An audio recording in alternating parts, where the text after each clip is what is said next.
বিলাসীপাৰাৰ নায়েৰ আলগা দ্বিতীয় খণ্ড গাঁৱত সংঘটিত ভয়ংকৰ ঘটনা। হালকচা আঞ্চলিক বন বিষয়াক দলবদ্ধ আক্ৰমণ চলাই একাংশ বালি মাফিয়াই। বিলাসীপাৰাৰ বিভিন্ন প্ৰান্তত গৌৰাং নৈৰ বুকুৰ পৰা চোৰাং বালি মাফিয়াই চলাই গৈছিল অবাধ খনন কাৰ্য। খনন কাৰ্যৰ বিৰুদ্ধে হালকচা আঞ্চলিক বন বিষয়াৰ দলে চলাইছিল এক অভিযান। অভিযানৰ সময়তে বন বিষয়াক দেখি তীব্ৰবেগী বালি কঢ়িয়াই ট্ৰেক্টৰে পলায়ন কৰিবলৈ চেষ্টা কৰোঁতে দুৰ্ঘটনাগ্ৰস্ত হয়।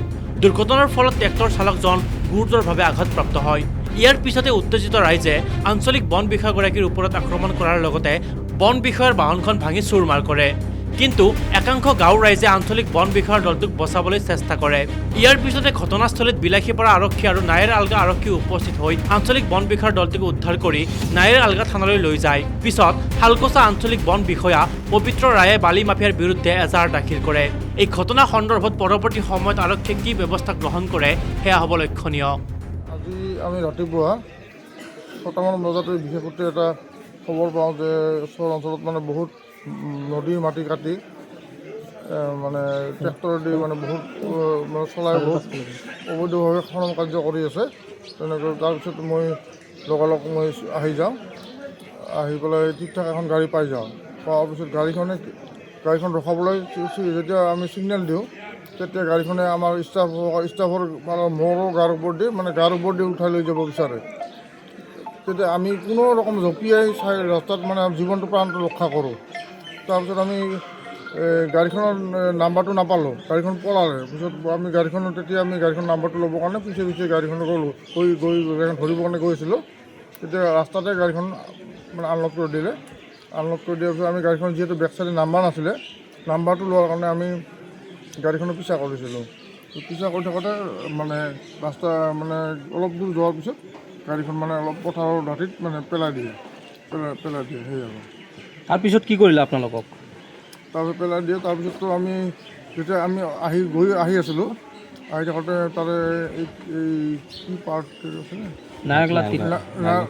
নায়াৰগা পাৰ্টটো তাতে আমাক ৰাইজে আবদ্ধ কৰি ধৰে। আবদ্ধ কৰি বহুত আক্ৰমণ কৰিবলৈ চেষ্টা কৰে।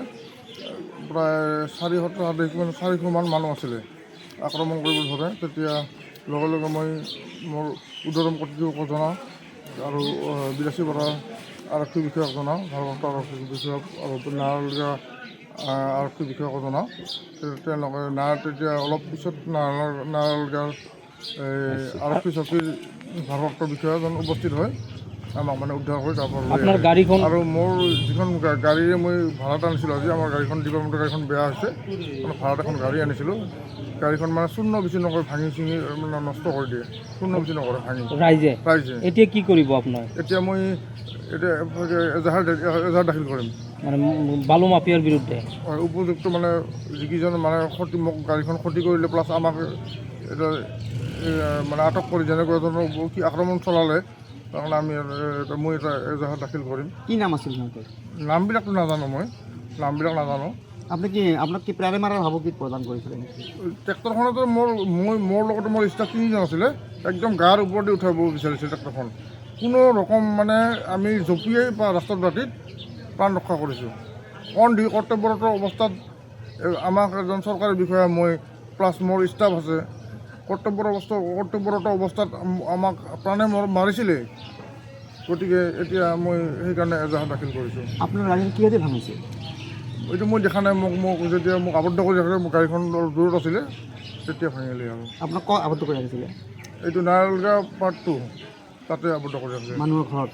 হয়, মানুহৰ ঘৰত নহয়, এই আছিলোঁ আমি তাতে আবদ্ধ কৰিছিলোঁ। ৰাইজে কিবা এজন মানুহে কিন্তু অলপ কি দিছে, চেপ দিছে। তেওঁ মোক ঘৰত লাষ্টত লৈ গৈ তেওঁলোক সুৰক্ষা দিলে আৰু তাৰ এজন স্থানীয় বাসিন্দা।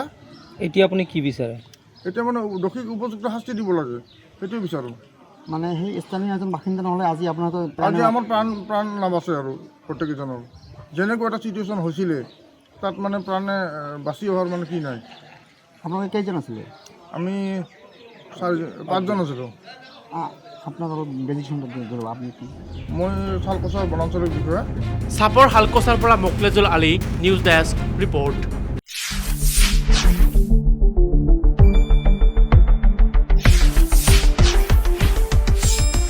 শুদ্ধ আৰু বিস্তৃত বাতৰিৰ বাবে চাই থাকক নিউজ ডেস্ক ৰিপৰ্ট।